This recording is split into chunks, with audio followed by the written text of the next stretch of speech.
Time is just flying by, isn't it? I remember shooting the last monthly highlights video a month ago, and it feels like it happened only last week. Now, another month is gone, and I'm going to go through my March blog posts and videos for those of you, my fellow foreigners, who didn't get to read my blog because you were too busy or for other reasons. First off, I want you to watch my video, where I'm putting all my accent and pronunciation-related concerns and issues to bed. Apparently, it's a very controversial topic among foreign English speakers, because whenever I touch upon the subject, it sparks heated debates as to whether foreign English speakers have to try to master American or British English pronunciation by all means possible, or it's okay for them to speak with an accent and feel more comfortable about themselves. My personal position on this issue is definitely not changing, no matter what others say, and it's the following. There's nothing wrong with speaking with a thick foreign accent if it helps you speak English more fluently. You can also go to the respective blog post by typing in this link into your browser and read comments below the article to fully understand my position on this matter. Next up, an article I wrote in the beginning of March about English fluency issues in the context of anger management. This article is inspired by my own experience, and as you might have already guessed, at some point in time, I started to make a connection between my English fluency problems and incidents when I lost my temper and argued with people trying to prove my point.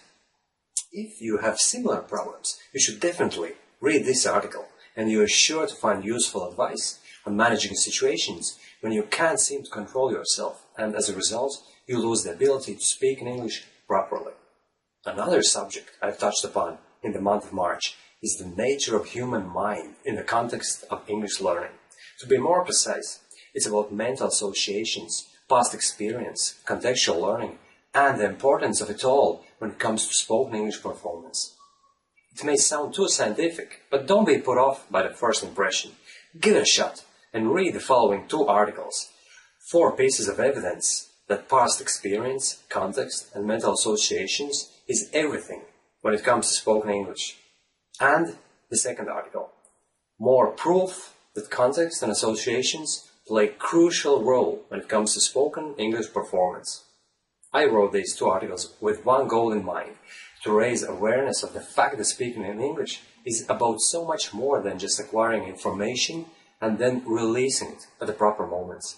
It doesn't work like that, for the simple reason that our brain isn't based on a database principle where you can access any record of information at your will. If that were the case, all foreigners would speak fluent English without any problems. But in reality, our spoken language ability is determined by how well we've associated certain English words with other words, and how certain situations trigger the right responses as we speak. Another article you'll probably find worth reading is my response to a question I've been asked many times. Is it possible to become a fluent English speaker when living in a foreign country?